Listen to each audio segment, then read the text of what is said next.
proposed resolution commending and congratulating Jose Robert Castromayor of Bingawan, Iloilo for topping the search for top-performing dairy buffalo farmer held last December 2022 at Philippine Carabao Center at West Visayas State University-Calinog.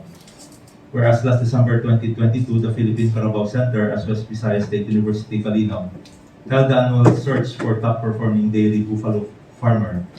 Whereas this competition was held to motivate Carabao owners and caretakers to engage in Carabao backyard dairying and enjoy the benefits that dairying provides. Whereas Arn Granada, the Center Director, Mertel Alcazar, Senior Science Research Specialist 2 and Genetic Improvement Program Coordinator, and Janice H. Quaresma, Science Research Specialist 2 and Carabao-based Enterprise Development Coordinator, serve as judges of the said competition.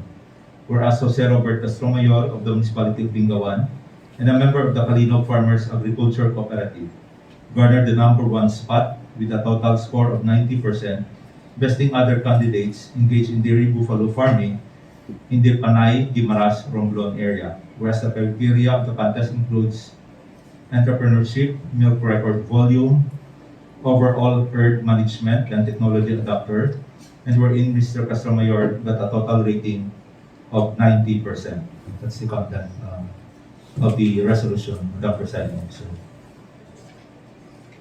I so move, Your Honor. So moved and second the motion. Honorable Kalilig, Suliano, Espinosa, Tupas, Paez, Gonzalez, and Distura. Motion is approved.